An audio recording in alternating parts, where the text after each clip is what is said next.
Brio, Agya, wah siap-siap minggir dulu deh. Soalnya ada pendatang baru dari Tiongkok yang niat banget masuk pasar mobil kecil di Indonesia.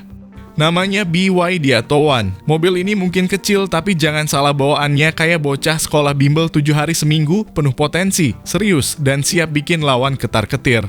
Dan yang bikin geger, mobil ini lebih murah, lebih irit, dan teknologinya bisa dibilang 10 tahun lebih maju dibanding rival sekelasnya.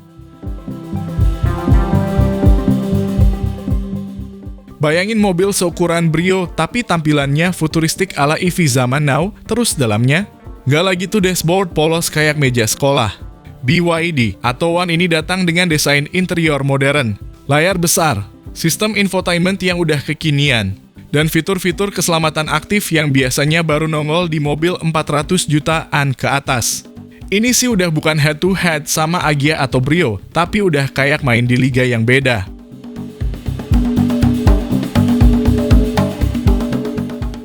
Soal irit, wah ini bukan sekadar irit bensin, tapi gak pakai bensin sama sekali. Yoi atau One full listrik bro, cas di rumah semalam pagi-pagi udah siap ngacir ke kantor, ke kampus, atau ke kafe buat nongkrong pamer mobil EV. Dan dengan estimasi jarak tempuh harian yang cukup untuk keperluan kota, ini mobil bisa jadi solusi hemat buat anak muda atau keluarga muda yang pengen tampil beda dan peduli lingkungan.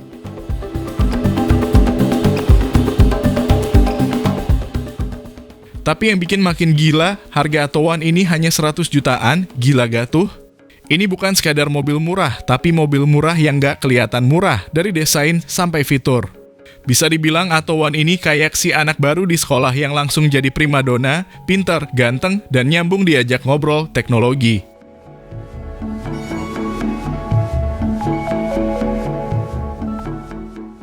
Jadi, apakah ini akhir dari dominasi Brio dan Agya di kelas entry level? Bisa jadi, karena kalau BYD beneran agresif main di segmen ini, bukan cuma sekadar jualan unit, tapi juga bangun ekosistem charging dan layanan after sales. Maka atau One bukan cuma alternatif, tapi bisa jadi the next big thing di jalanan Indonesia. Yuk kita ulik lebih dalam si pendatang kecil yang bawa gebrakan besar ini.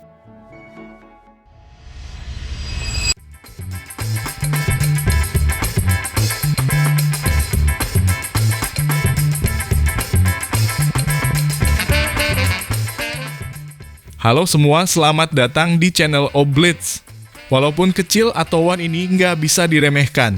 Pakai motor listrik 55 kW alias setara 75 PS dengan torsi 135 Nm dan akselerasi 0 sampai 100 km per jam hanya 4,9 detik.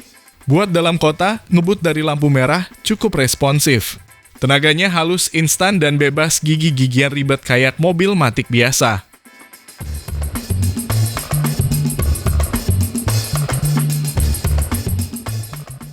Dari depan, atau One nggak kelihatan murahan.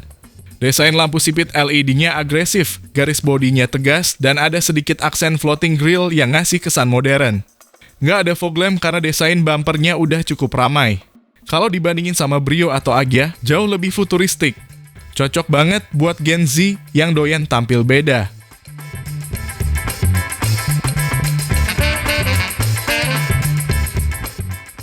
Lanjut ke samping, garis desainnya clean tapi ada karakter. Menghandle pintu sewarna bodi dan bagian fender belakang agak mengotak ngasih kesan kokoh. Velgnya juga nggak kaleng-kaleng, model dual tone dengan ukuran 15 inci yang tampil cukup sporty. Say goodbye ke dop plastik ala LCGC.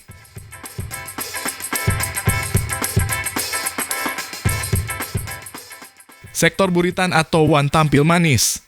Lampu belakang LED-nya menyatu dari ujung ke ujung ala-ala mobil Eropa. Ada spoiler kecil di atas kaca belakang dan bumpernya juga nggak polos, ada tekstur plus reflektor biar nggak kelihatan sepi. Di sini kelihatan kalau mobil ini walau murah, nggak dibuat asal-asalan.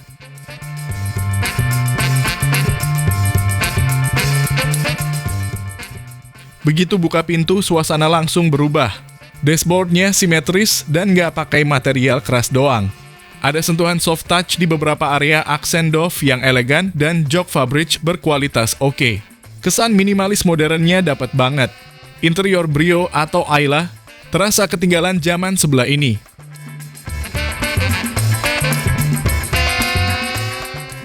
Layout dashboard atau One bersih. Tombol-tombol fisiknya minim, hampir semua dikontrol lewat layar tengah. Desain AC-nya horizontal, kisi-kisi tipis ala mobil mewah. Dan posisi duduknya surprisingly nyaman buat mobil sekecil ini. Visibilitas luas, ergonominya oke banget buat harian.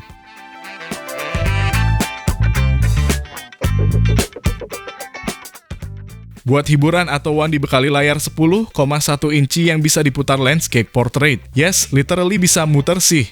Ada koneksi Apple CarPlay dan Android Auto, Bluetooth, USB, bahkan wireless charger di varian atas. Cukup niat dengan cluster meternya digital juga, 7 inci, informatif, dan nggak norak. Ini EV rasa mid-range, bukan entry level.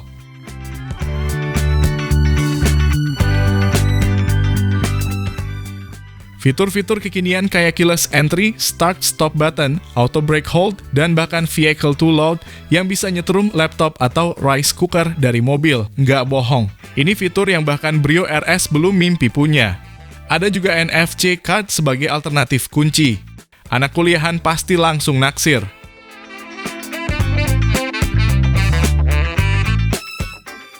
Soal safety, BYD serius. Ada 6 airbag, ABS, EBD, ESC, traction control, hingga TPMS. Kamera mundur dan sensor parkir udah pasti. Bahkan cruise control juga tersedia. Jadi walaupun harga murah, proteksi pengemudi dan penumpangnya nggak dikorbanin.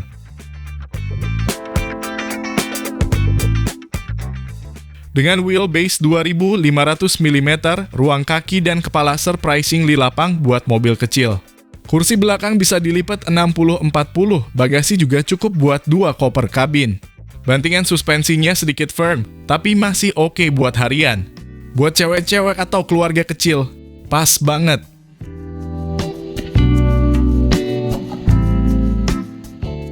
Untuk varian premium, BYD dikasih baterai Blade bateri 38,88 kWh dengan jarak tempuh sampai 380 km.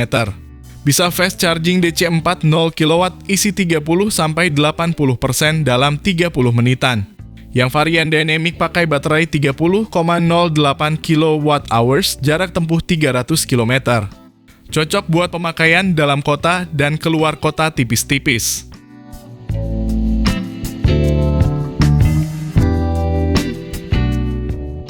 Harganya mulai Rp195 juta untuk varian Dynamic dan Rp235 juta untuk premium. Beneran LCGC territory tapi dengan fitur EV proper. Bandingin sama REV, Ayla atau bahkan Agya G baru, Atto1 kelihatan jelas lebih value for money. Dan bisa dapat insentif PPN juga karena udah dirakit lokal nantinya.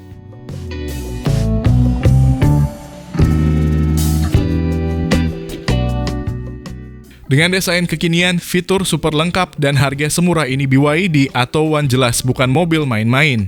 Apakah ini saatnya Brio, Agya, dan Ayla ketar-ketir?